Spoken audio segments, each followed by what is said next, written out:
ಬಂಧುಗಳೇ, ತಮ್ಮೆಲ್ಲರಿಗೆ ನಮಸ್ಕಾರಗಳು. ನಾನು ನಿಮ್ಮ ಇಕ್ಬಾಲ್ ಅನ್ಸಾರಿ, ಮಾಜಿ ಸಚಿವ ಮಾತಾಡ್ತಾ ಇದ್ದೀನಿ. ನಮ್ಮ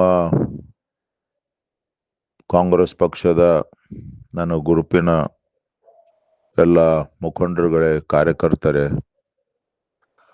ಪ್ರತಿ ಬೂತ್ನಲ್ಲಿ ಇರ್ತಕ್ಕಂಥ ನನ್ನ ಕಾರ್ಯಕರ್ತರೇ,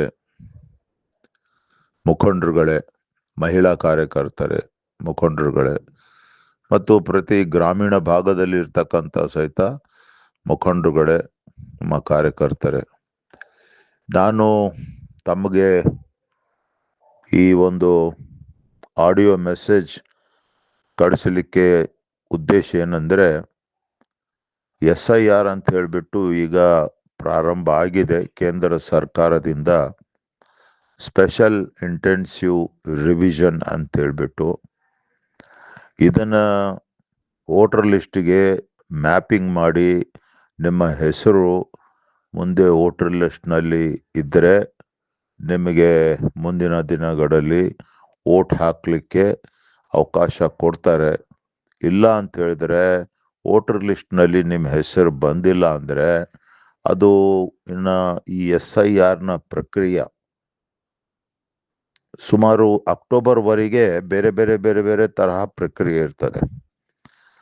ಆದರೆ ನಮ್ಮ ಭಾಗದ ಹೆಚ್ಚಿಗೆ ಅಂದರೆ ಕಾರ್ಮಿಕರು, ಬಡವರು, ಶ್ರಮಿಕರು ಇವರೆಲ್ಲ ಏನು ಮಾಡ್ತಾರೆ ಅಂದರೆ, ಅಧಿಕಾರಿಗಳು ಮನೆಗೆ ಬಂದರೆ ತಮ್ಮ ಜೀವನದ ಕಷ್ಟದ ಒಂದು ಇದರಲ್ಲಿ ಅದರ ಫಾರಮನ್ನು ತುಂಬೋದು ಮರೆತು ಬಿಡ್ತಾರೆ ಅಥವಾ ತುಂಬೋದಿಲ್ಲ.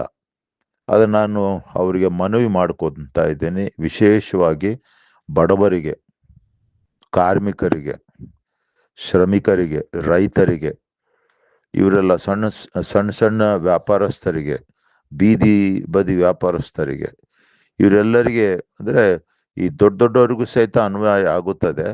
ಆದರೆ ಅವರೆಲ್ಲ ಓದ್ಕೊಂಡಿರ್ತಾರೆ, ಅವರೆಲ್ಲ ಫಾರಮ್ಗಳನ್ನು ತುಂಬುತ್ತಾರೆ.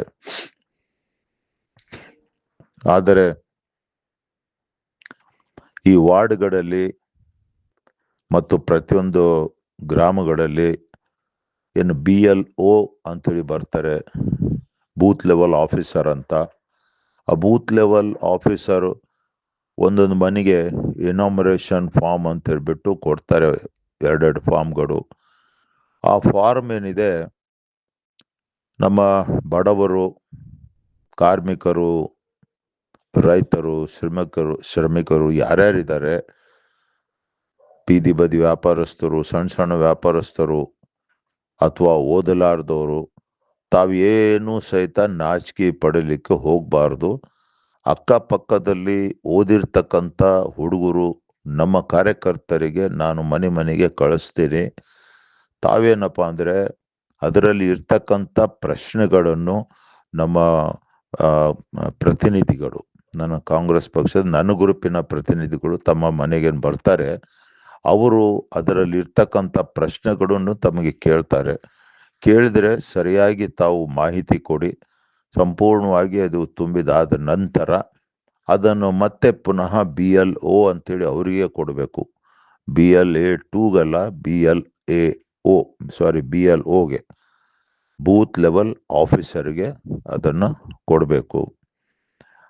ಇದು ಮಾಡಲಿಲ್ಲ ಅಂತ ಹೇಳಿದ್ರೆ, ಸ್ನೇಹಿತರೆ, ಬಂಧುಗಳೇ, ಅಕಸ್ಮಾತ್ ತಾಶ್ಚಾರ ಮಾಡಿಬಿಟ್ಟು ಏನು ಮಾಡ್ತಾರೆ, ಅದು ಮಾಡ್ತಾರೆ, ಇದು ಮಾಡ್ತಾರೆ ಅಂಥೇಳಿ ಪಾಪ ಬಡವರು ಏನಪ್ಪ ಅಂದರೆ ಅದನ್ನು ಬಿಟ್ಬಿಡ್ತಾರೆ. ನಾನು ಅವರೆಲ್ಲರಲ್ಲಿ ಮನವಿ ಮಾಡ್ಕೊತಾ ಇದ್ದೀನಿ, ಇದು ತಪ್ಪದೆ ಕಡ್ಡಾಯವಾಗಿ ಒಂದು ದಿವಸ ನೀವು ಅಥವಾ ಒಂದು ತಾಸು ಹೊರಗಡೆ ಹೋಗೋದು ತಡವಾದರೂ ಚಿಂತಿಲ್ಲ, ನೀವು ಇದು ತುಂಬಲೇಬೇಕು. ಇದು ನಿಮ್ಮ ಜೀವನ ಅಂಥೇಳಿ ಆದರೂ ತಿಳ್ಕೊಳ್ಳಿ. ನಾನು ನಿಮ್ಮ ಇಕ್ಬಾಲ್ ಅನ್ಸಾರಿ, ಮಾಜಿ ಸಚಿವ, ಯಾವಾಗಲೂ ನಿಮಗೆ ಮಾಹಿತಿ, ಸತ್ಯವಾಗಿರ್ತಕ್ಕಂಥ ಮಾಹಿತಿಗಳನ್ನು ಕೊಟ್ಕೊಂತ ಬಂದಿದ್ದೀನಿ. ಮುಂದೆ ಏನು ಆಗುತ್ತದೆ ಅಂತ ಹೇಳ್ಬಿಟ್ಟು ಆ ಆಧಾರದ ಮೇಲೆ ನಿಮ್ಗಳಿಗೆ ಹೇಳ್ತಾ ಇದ್ದೀನಿ. ಈ SIR ಅಂತ ಹೇಳ್ಬಿಟ್ಟು ಏನು ಬಂದಿದೆ, ಇದರ ಫಾರ್ಮ್ಗಳನ್ನು ಈ BLOಗಳು ಪ್ರತಿ ಬೂತ್ನಲ್ಲಿ ಅಲ್ಲಿ ಸುತ್ತಮುತ್ತಲಿರ್ತಕ್ಕಂಥ ಮನೆಗಳಲ್ಲಿ ಎಲ್ಲೆಲ್ಲಿ ಬಂದಿಲ್ಲ, ಯಾರ್ಯಾರು ಕೊಟ್ಟಿದ್ದಾರೆ ಅದು ಬಿಡ್ತಾರೆ, ಯಾರ್ಯಾರು ಕೊಟ್ಟಿಲ್ಲ ಮನೆ ಮನೆಗೆ ಹೋಗಿ ಫಾರ್ಮ್ಗಳನ್ನು ಕೊಟ್ಟು ಹೋಗ್ತಾರೆ. ನೀವು ನಮ್ಮ ಹುಡುಗರು ಓದ್ಕೊಂಡಿರ್ತಕ್ಕಂಥ ಹುಡುಗರು ಬರ್ತಾರೆ, ನೀವೇನಪ್ಪ ಅಂದರೆ ಅದನ್ನು ಅವ್ರ ಪ್ರಶ್ನೆ ಕೇಳಿದೆಲ್ಲ ಉತ್ತರ ಹೇಳಿ ಅದನ್ನು ತುಂಬಿ ಮತ್ತೆ BLO ಕೊಡಬೇಕು. ಅಕಸ್ಮಾತ್ ನಮ್ಮದು ಯಾರಾದ್ರೂ ಬರಲಿಕ್ಕೆ ತಡ ಆಯಿತು, ಹಿಂದೆ ಮುಂದೆ ಆಯಿತು ಅಂದರೆ ನಿಮ್ಮ ಮನೆಯಲ್ಲೇನೆ ಹುಡುಗರು ಓದಿದವ್ರು ಇರ್ತಾರೆ, ಆ ಪ್ರಶ್ನೆಗೆ ತಕ್ಕಂತೆ ಉತ್ತರ ಬರೀರಿ, ಯಾವುದೇ ತಪ್ಪುಗಳು ಆಗಲಾರದೆ. ಯಾಕಂತ ಹೇಳಿದ್ರೆ ಸ್ನೇಹಿತರೆ, ಈಗ ಕೇಂದ್ರ ಸರ್ಕಾರದ ಇದು ದಿಟ್ಟ ಹೆಜ್ಜೆ ಇಟ್ಟಿದ್ದಾರೆ, SIR ಅಂತ ಹೇಳ್ಬಿಟ್ಟು. ಇದನ್ನ ಈಗಾಗಲೇ ನಾವು ಬಿಹಾರದಲ್ಲಿ ನೋಡಿದ್ವಿ ಮತ್ತು ವೆಸ್ಟ್ ಬೆಂಗಾಲ್ನಲ್ಲಿ ನೋಡಿದ್ವಿ.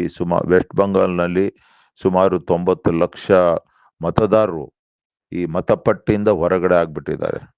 ಅವ್ರಿಗೆ ಓಟ್ ಹಾಕಲಿಕ್ಕೆ ಏನಪ್ಪಾ ಅಂದ್ರೆ ಅರ್ಹತೆನೇ ಸಿಕ್ಕಿಲ್ಲ. ಮತ್ತೆ ಬಿಹಾರದಲ್ಲಿ ಸುಮಾರು 36 ಲಕ್ಷ, ಇಲ್ಲಿ 90 ಲಕ್ಷ ಜನ, ಎಲ್ಲಿ ವೆಸ್ಟ್ ಬೆಂಗಾಲ್ನಲ್ಲಿ. ಬಿಹಾರದಲ್ಲಿ ಸುಮಾರು 36 ಲಕ್ಷ ಜನ ಈ SIR ಮಾಡಿದ ಮೇಲೆ ಅವ್ರ ವೋಟರ್ ಲಿಸ್ಟ್ನಲ್ಲೇನೆ ಅವ್ರ ಹೆಸರಿಲ್ಲ, ಓಟ್ ಹಾಕ್ಲಿಕ್ಕೇನು ಅವ್ರಿಗೆ ಈ ಹಕ್ಕಿಲ್ಲ ಅಂದಂಗೆ ಆಗ್ಬಿಟ್ಟಿದೆ.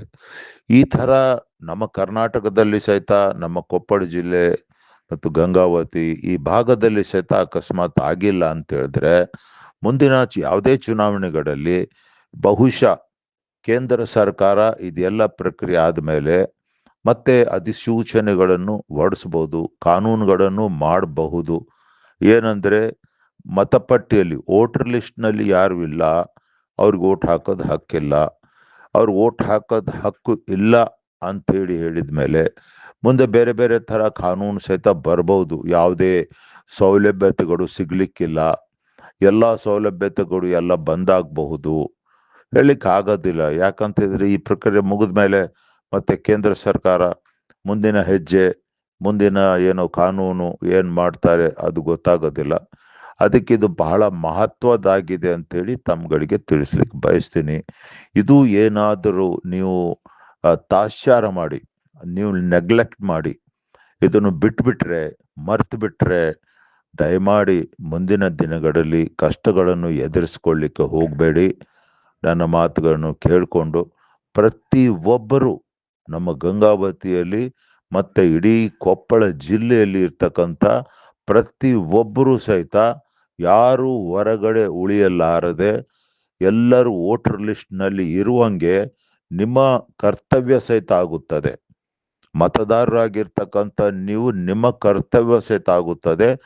ಆ ಫಾರ್ಮ್ಗಳನ್ನು ಸರಿಯಾಗಿ ತುಂಬಿ, ತಿದ್ದಲಾರದೆ ಸರಿಯಾಗಿ ತುಂಬಿ ಏನಪ್ಪಾ ಅಂದ್ರೆ ಆ BLOಗಳಿಗೆ ಕೊಡ್ತಕ್ಕಂಥ ಕೆಲಸ ಮಾಡಬೇಕು. ನಾನು ನಮ್ಮ ಕಾರ್ಯಕರ್ತರು ಏನು ಬೂತ್ ಮಟ್ಟದಲ್ಲಿ ಇರ್ತಾರೆ, ನಮ್ಮ ಮುಖಂಡರುಗಳು ಇರ್ತಾರೆ, ಅವರಿಗೆ ನಾನು ಮನವಿ ಮಾಡ್ಕೊತೀನಿ ಅವ್ರಿಗೆ. ಏನಂತ ಹೇಳಿದ್ರೆ, ತಮ್ಮ ಬೂತ್ನಲ್ಲಿ ಇರ್ತಕ್ಕಂಥ ಯಾರ್ಯಾರು ನಮ್ಮ ಮತದಾರರಿರಲಿ ಅಥವಾ ಬೇರೆಯವ್ರಿರಲಿ, ಯಾರೇ ಇರಲಿ, ಬಡವರಿರಲಿ, ಎಲ್ಲರ ಮನೆಗೆ ಹೋಗಿ ಫಾರಮ್ಗಳು ಬಂದರೆ ತುಂಬಿಲ್ಲ ಅಂತ ಹೇಳಿದ್ರೆ ತೊಗೊಂಬಣ್ಣಿ ತುಂಬಿ ಕೊಡ್ತೀವಿ ಅಂತ ಹೇಳ್ಬಿಟ್ಟು ಮನೆಗೆ ಹೋಗಿ ತುಂಬಿ ಅಂತೇಳಿ ನಮ್ಮ ಕಾರ್ಯಕರ್ತರಿಗೆ ಹೇಳ್ತೀನಿ. ಯಾಕಂದ್ರೆ BLA2 ನಾವು ಹೇಗೆ ತುಂಬಬೇಕು ಅಂಥೇಳಿ ನನ್ನ ಕಾರ್ಯಕರ್ತರು ಯಾರು ಸಹಿತ ಅದನ್ನು ಭಾವಿಸಕ್ಕೆ ಹೋಗ್ಬೇಡ್ರಿ. BLA2 ಏನೂ ಇಲ್ಲ. BLA2 ಸಹಿತ ಮನೆಗೆ ಹೋಗಿ ಅವರು ಅದೇ ಕೆಲಸ ಮಾಡಬೇಕು, ನೀವು ಅದೇ ಕೆಲಸ ಮಾಡ್ತೀರ. ಮನೆಗೆ ಹೋಗೋದು, ಫಾರಮ್ ತುಂಬಿದ ಮೇಲೆ ಅದು BLOಗೆ ಕೊಡೋದಿರ್ತದೆ. BLOಗೆ ಏನಪ್ಪ ಅಂತ ಹೇಳಿದ್ರೆ ಆ ಫಾರಮ್ ಕೊಡಬೇಕಾಗ್ತದೆ. ಹಾಗಾಗಿ BLA2 ಯಾರೇ ಇರಲಿ, ಅದೇನು ಅದಕ್ಕೆ ಸಂಬಂಧ ಇಲ್ಲ.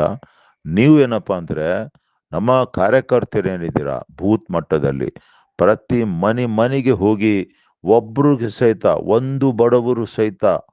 ಒಂದೇ ಒಂದು ಬಡವರು ಸಹಿತ ಹೊರಗಡೆ ಉಳಿಯಲಾರದೆ, ಒಂದೇ ಒಂದು ಗುಡಿಸಲು ಇದೆ, ಅಲ್ಲಿ ಒಂದೇ ಒಂದು ಮುದುಕಿ ಸಹಿತ ಇದ್ರೆ ಆ ಅಮ್ಮನ ಹತ್ರ ವೋಟರ್ದು ಎಲ್ಲ ಮಾಹಿತಿಗಳು ಇದ್ರೆ ಆ ಅಮ್ಮ ಸಹಿತ ಅದರಲ್ಲಿ ಸೇರುವಂತೆ ಮಾಡಿ. ಯಾಕಂದ್ರೆ ಬಹುಶಃ ಇದ್ರಾಗ ಸೇರಿದ ಮೇಲೆ ನಮ್ಮ ದೇಶದ ಪ್ರಜೆಗಳು ಅಂತ ಹೇಳ್ಬಿಟ್ಟು ಮುಂದೆ ಕೇಂದ್ರ ಸರ್ಕಾರ ಯಾವ್ದಾವ್ದೇ ಕಾನೂನು ತರ್ತದೆ ಹೇಳಕ್ಕಾಗೋದಿಲ್ಲ. ಆ ಉದ್ದೇಶದಿಂದ ನಾನು ಹೇಳಲಿಕ್ಕೆ ಬಯಸ್ತಾ ಇದ್ದೀನಿ ತಮ್ಮೆಲ್ಲರಿಗೆ. ಮತ್ತು ವಿಶೇಷವಾಗಿ ನಮ್ಮ ಮುಖಂಡರು ಕೂಡ, ನಮ್ಮ ಕಾರ್ಯಕರ್ತರು, ತಾವು ನಿಮ್ಮ ಸಮಯ ಸ್ವಲ್ಪ ಮೀಸಲಿಟ್ಟು ಬಡವರಿಗೋಸ್ಕರ, ಶ್ರಮಿಕರು, ಕಾರ್ಮಿಕರು, ರೈತರು, ಯಾರಿಗೆ ವಿದ್ಯೆ ಇಲ್ಲ ಅಂಥವ್ರಿಗೆ ಎಲ್ಲ ನೀವು ಮನೆಗೆ ಹೋಗಿ ತುಂಬಿದ್ದಾರೆ ಇಲ್ಲ, ಆ ಬೂತ್ನಲ್ಲಿ ಇರೋರು ಮಾತ್ರ ನಮ್ಮ ಕಾರ್ಯಕರ್ತರು. ಮತ್ತೆ ಬೇರೆ ಬೂತ್ನಲ್ಲಿ ಇರೋರು ಬೇರೆ ಬೂತ್ನಲ್ಲಿ ಅವ್ರು ಮಾಡಬೇಕು. ಮತ್ತೆ ಇನ್ನೊಂದು ಬೂತ್ನಲ್ಲಿ ಇರೋರು ನಮ್ಮ ಕಾರ್ಯಕರ್ತರು ಅವ್ರು ಮಾಡಬೇಕು. ಇದು ಮನಸ್ಸಿನ ಮೇಲೆ ತಗೊಂಡು ಬಡವರ ಸೇವೆ ಅಂಥೇಳಿ ತಾವು ಮಾಡ್ಬೇಕಂತೇಳಿ ನಮ್ಮ ಕಾರ್ಯಕರ್ತರಲ್ಲಿ, ಮುಖಂಡರಲ್ಲಿ, ಪ್ರತಿಯೊಬ್ಬರಲ್ಲಿ ನಾನು ಮನವಿ ಮಾಡ್ಕೊತಾ ಇದ್ದೀನಿ. ತಮ್ಗೆಲ್ಲರಿಗೆ ಧನ್ಯವಾದಗಳು. ಜೈ ಹಿಂದ್, ಜೈ ಕರ್ನಾಟಕ ಮಾತೆ.